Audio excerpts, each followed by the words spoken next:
আচ্ছা, আমরা আজকের নিউটনের গতিসূত্রের পরবর্তী অংশ আলোচনা করব।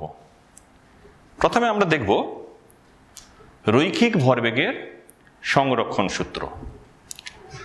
রৈখিক ভরবেগের সংরক্ষণ সূত্র কি বলা হচ্ছে, যে ধরো m1 ভরের একটি বস্তু আছে এবং ধরো m2 ভরের একটা বস্তু আছে, যাদের প্রাথমিক বেগ যথাক্রমে u1 এবং u2। পারস্পরিক ধরো ক্রিয়া প্রতিক্রিয়া হলো m1 m2, এবং তারপরে বেগ ধরো m1 এর বেগ v1 এবং m2 এর বেগ ধরো v2। বলা হচ্ছে কোনো সংস্থার পারস্পরিক ক্রিয়া প্রতিক্রিয়ার পূর্বে যদি বাহির হইতে বল প্রযুক্ত না হয়, তাহলে উহার প্রাথমিক মোট ভরবেগ ক্রিয়া প্রতিক্রিয়ার পরে মোট ভরবেগের সহিত সমান হবে। কি বললাম? কোনো সংস্থা বা কোনো দুটি বস্তুর মধ্যে ক্রিয়া প্রতিক্রিয়ার পূর্বে মোট ভরবেগ ক্রিয়া প্রতিক্রিয়ার পরে মোট ভরবেগের সহিত সমান হবে। এটা হলো রৈখিক ভরবেগের সংরক্ষণ সূত্র।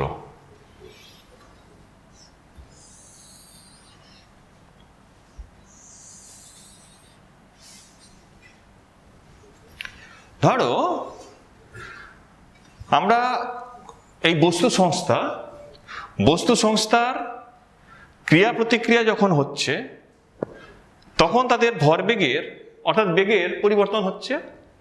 তাহলে এই পরিবর্তন হলে তাদের ভরবেগের পরিবর্তন হচ্ছে, তাহলে তাদের প্রাথমিক মোট ভরবেগ অন্তিম মোট ভরবেগের সহিত সমান হবে।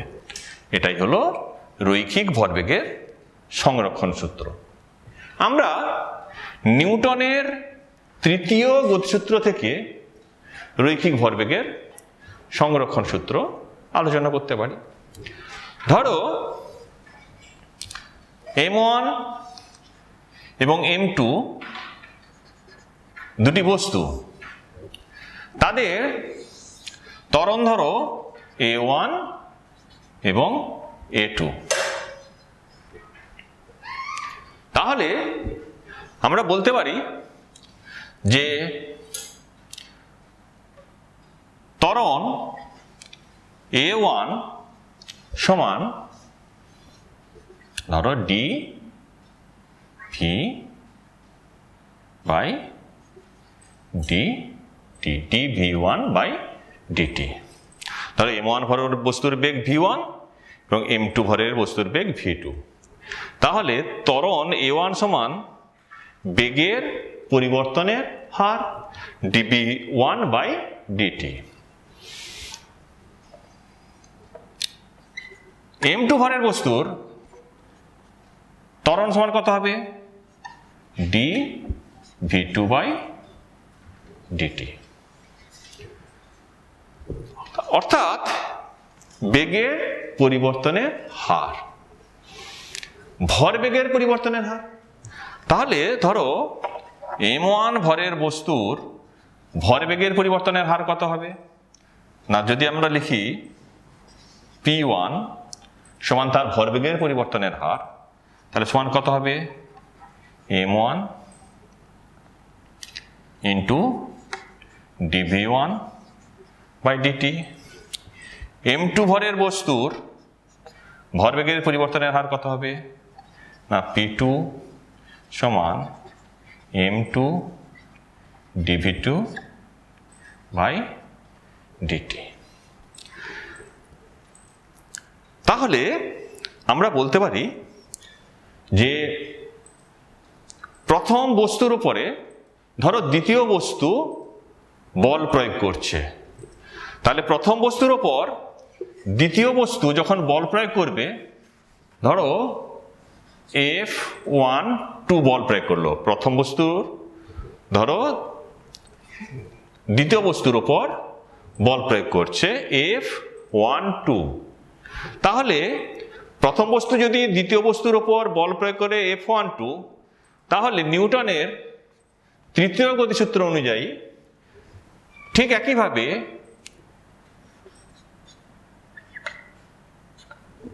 দ্বিতীয় বস্তু প্রথম বস্তুর উপরে যদি বল প্রয়োগ করে F21, তাহলে তারা কি হবে? পরস্পরের সমান এবং বিপরীতমুখী।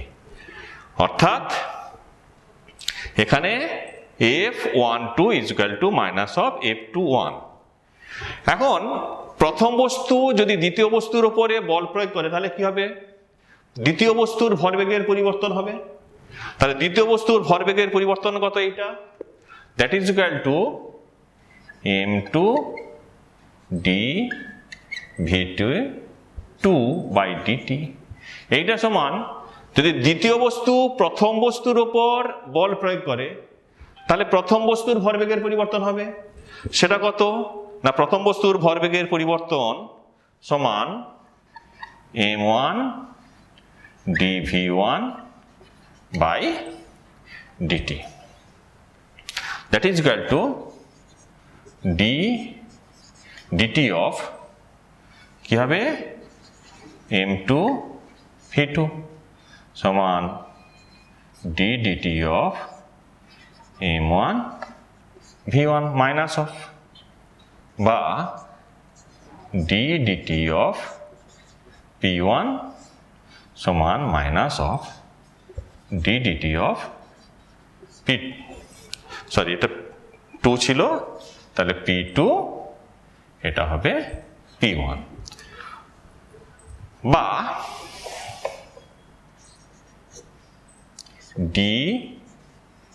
dt of p1 plus p2 সমান কত হবে? 0, বা p1 প্লাস p2 সমান কি হবে? ধ্রুবক। অর্থাৎ কোন সংস্থার ভরবেগ কি থাকে? ধ্রুবক থাকে। এটা আমরা নিউটনের তৃতীয় গতিসূত্র থেকে ভরবেগের সংরক্ষণ সূত্র প্রমাণ করলাম। আমরা যেরকম নিউটনের তৃতীয় গতিসূত্র থেকে ভরবেগের সংরক্ষণ সূত্র প্রমাণ করলাম, ঠিক একইভাবে উল্টোটাও আমরা করতে পারি।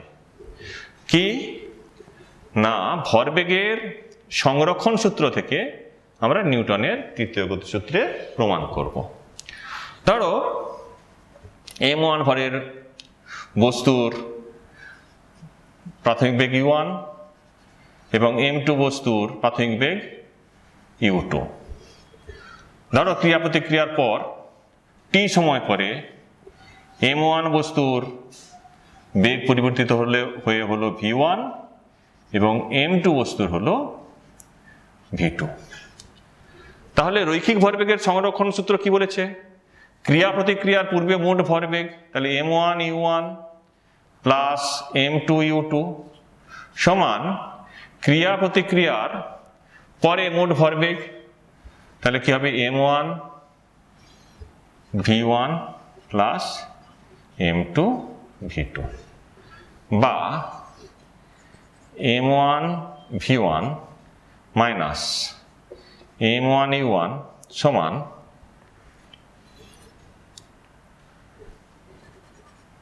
m2 u2 minus m2 v2, বা m1 v1 minus m1 u1 by t সমান minus of m2 v2 minus m2 u2 by t। অর্থাৎ এটা কি না, প্রথম বস্তুর ভরবেগের পরিবর্তনের হার। তাহলে প্রথম বস্তুর ভরবেগের পরিবর্তনের হার, তার প্রথম বস্তুর ভরবেগের পরিবর্তন কখন হবে? না, প্রথম বস্তুর উপর যখন দ্বিতীয় বস্তু বল প্রয়োগ করবে তখন তার ভরবেগের পরিবর্তন হবে। অর্থাৎ প্রথম বস্তুর উপর m1 বস্তুর উপর m2 বস্তুর কর্তৃক ক্রিয়াশীল বল, that is equal to F21 সমান minus of m2 minus v2 by m2 u2 by t। এটা মানে কি, দ্বিতীয় বস্তুর অর্থাৎ m2 বস্তুর ভরবেগের পরিবর্তনের হার। দ্বিতীয় বস্তুর ভরবেগের পরিবর্তন কখন হবে না, যখন দ্বিতীয় বস্তুর ওপর প্রথম বস্তু বল ক্রিয়া করবে। তাহলে দ্বিতীয় বস্তুর ওপর প্রথম বস্তু কর্তৃক ক্রিয়াশীল বল কত না F12। তাহলে দেখো এখান থেকে আমরা দেখতে পাচ্ছি যে প্রথম বস্তু কর্তৃক দ্বিতীয় বস্তু কর্তৃক প্রথম বস্তুর উপর ক্রিয়াশীল বল সমান বিপরীত অফ প্রথম বস্তু কর্তৃক দ্বিতীয় বস্তুর উপর ক্রিয়াশীল বল। অর্থাৎ এটা আমাদের কি করে, নিউটনের তৃতীয় গতিসূত্রকে প্রমাণ করে।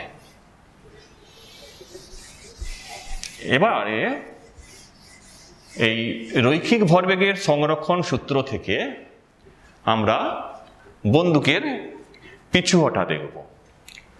বন্দুকের পিছুহটা দেখব, ধরো একটি বন্দুক যার ভর m এবং গুলির ভর ধরো ছোট m। ধরো বন্দুকের বেগ v এবং গুলির বেগ ধরো স্মল v।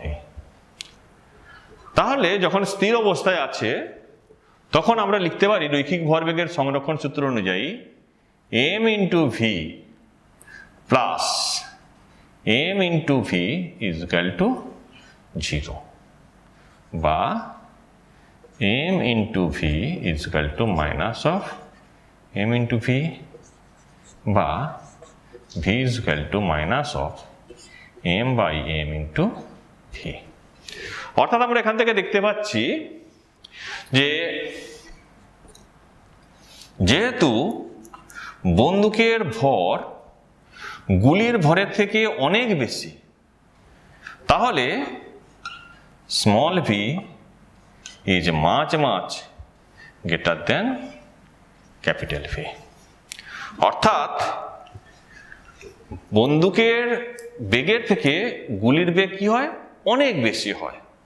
অর্থাৎ বন্দুক থেকে যখন গুলি নির্গত হয় তখন বন্দুক ওই গুলির, যেহেতু এখানে মাইনাস সাইন আছে, তাহলে গুলির বিপরীত দিকে খুব অল্প বেগ অর্থাৎ একটা ধাক্কা, সামান্য একটা ধাক্কা অনুভব করে। অর্থাৎ যখন গুলি সামনের দিকে এগিয়ে যায় বন্দুকটা পেছনের দিকে একটা ধাক্কা অনুভব করে। এটা হলো আমাদের বন্দুক এবং গুলির বেগের মধ্যে সম্পর্ক। রকেটের গতি, ধরো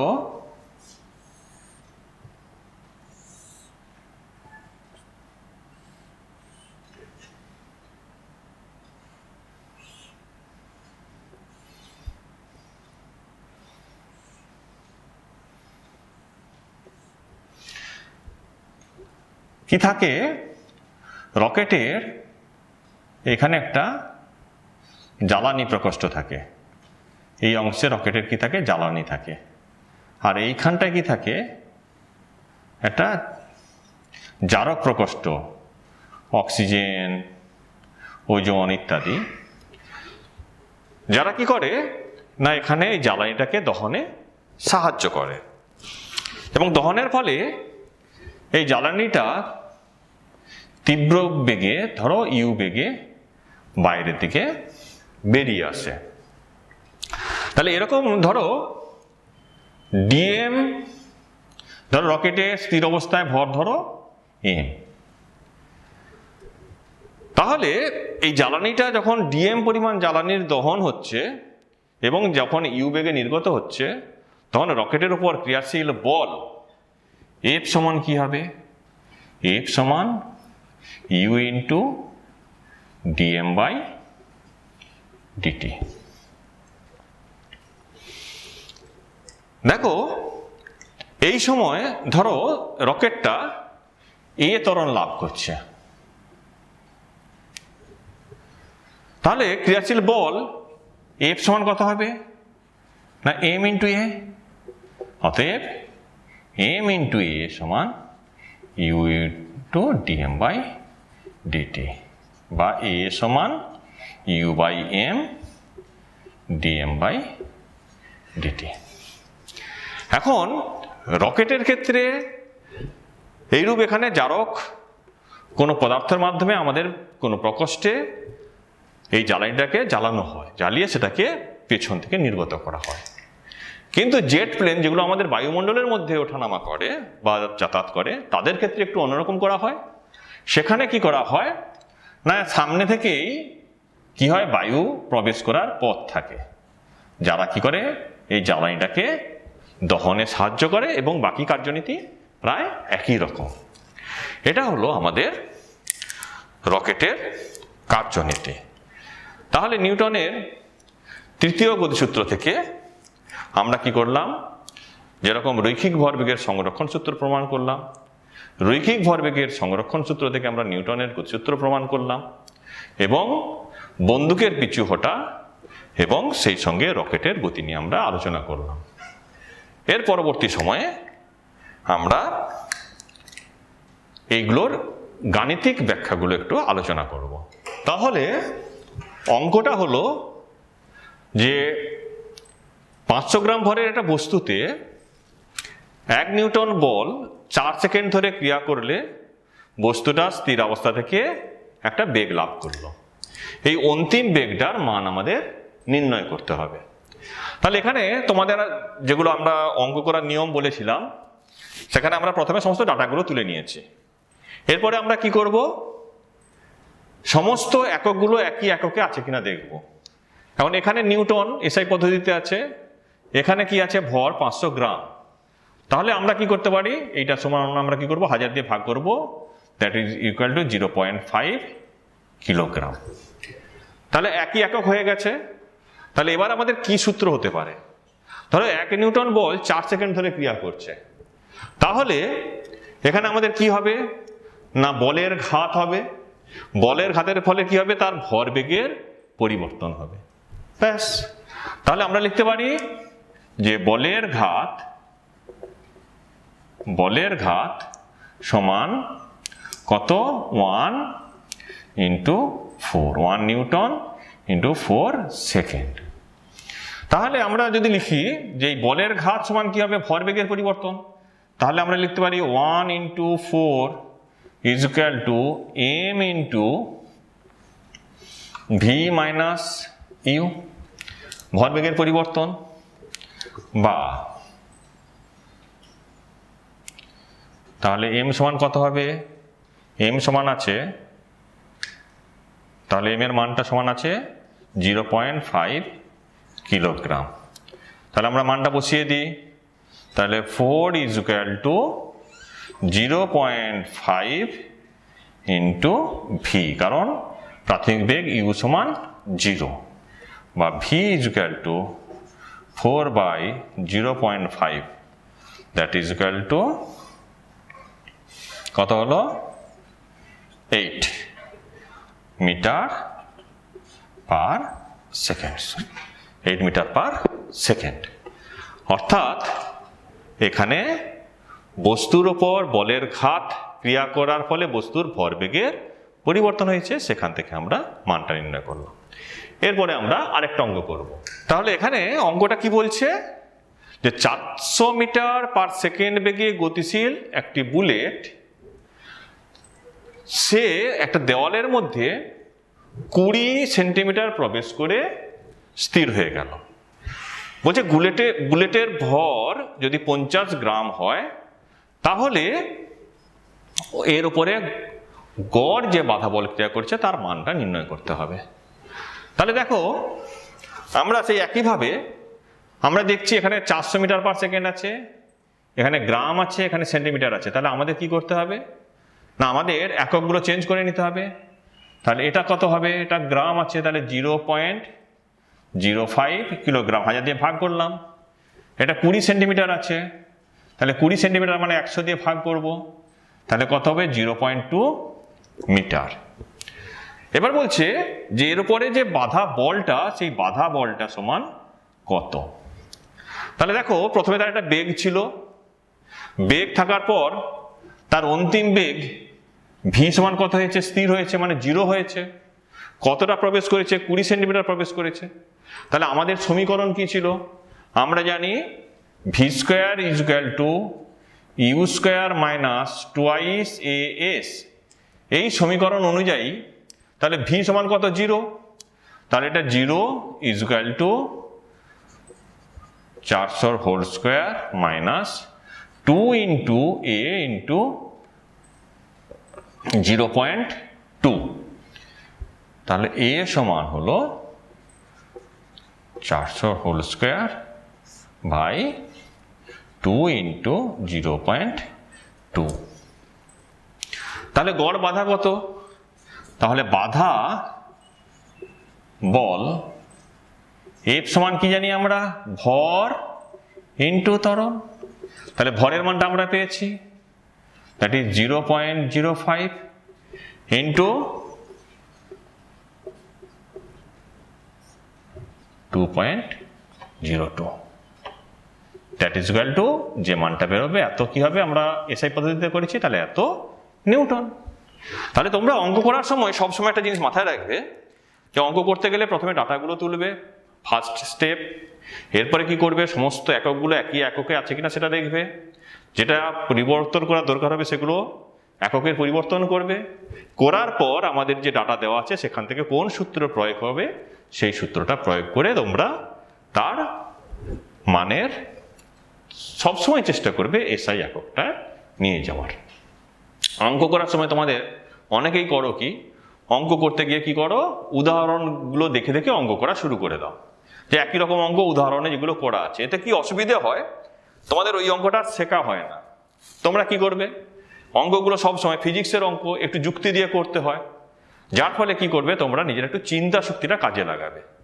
চিন্তা শক্তিটা কাজে লাগিয়ে তোমরা কখনোই উদাহরণ বা অন্য কোনো কোথাও যদি করে দেওয়া থাকে বা কেউ যদি করে দেন, সেগুলো না দেখে তোমরা নিজেরা সবসময় চেষ্টা করবে। কারণ চেষ্টা করলে কি হবে, তোমরা ধরো যখন সেই একটা গল্পের কথা মনে করো, যে সেই একটা অন্ধকার ঘরের মধ্যে কিছু হোল রাখা হয়েছে, রেখে একটা ইঁদুরকে ওই হোলগুলোতে সমস্ত জায়গাতে ইলেকট্রিক শকের ব্যবস্থা আছে, একটা হোল আছে যেটা একদম ফাঁকা রাখা আছে। তোমরা ধরো দেখেছো এই গল্পটার মধ্যে যে ইঁদুরটা যখন বারবার ধরে বিভিন্ন হোলের মধ্যে দিয়ে যেতে যেতে যেগুলোতে শক খাচ্ছে যেগুলোতে ইলেকট্রিক শকের ব্যবস্থা আছে, আর যেইটা ফাঁকা আছে ওইটা দিয়ে যখন যাচ্ছে তখন ও কোনো বাধা না পেয়ে চলে যাচ্ছে। এই কয়েকবার যখন ও ওই যেই জায়গাগুলোয় বাধা পাচ্ছিল সেইগুলোতে যাওয়ার পর যেটাতে বাধা পায়নি সেটাতে যখন যাওয়া শুরু হলো, এরপর কিন্তু আর ইঁদুরটা কখনোই ওই যেই পথগুলোতে বাধা আছে সেগুলোতে আর যাবে না। ও ঠিক একদম যেইটাতে তার বাধাহীনভাবে যে পথটা আছে এরপর সবসময় সে সেই রুটটাই চুজ করবে। তোমাদের অঙ্ক করার ক্ষেত্রে তোমরা যখন নিজেরা চিন্তা করে করে অঙ্ক করবে, দেখবে ভুল পথে গেছো। এই ভুল পথে যেতে যেতে চিন্তা করতে করতে যখন তোমরা ঠিক পথে পৌঁছবে, তারপরে তোমরা একটু সাহায্য নাও, তখন তোমরা বই দেখতে পারো বা অন্য কারো সাহায্য নিতে পারো। কিন্তু এরপরে যখন তোমাদের চিন্তা শক্তিটা ঠিক পথে যাবে, তখন দেখবে ওই যে ভুল পথে যে চিন্তা শক্তিটা পরিচালিত হতো, ওটা দেখবে আস্তে আস্তে তোমাদের ঠিক পথে যাওয়া শুরু হবে। ফিজিক্সে অঙ্কটা করতে গেলে তোমাদের কিন্তু সবসময় নিজেদের চিন্তা শক্তিটা কাজে লাগাতে হবে। তাহলে আজকের এতটাই।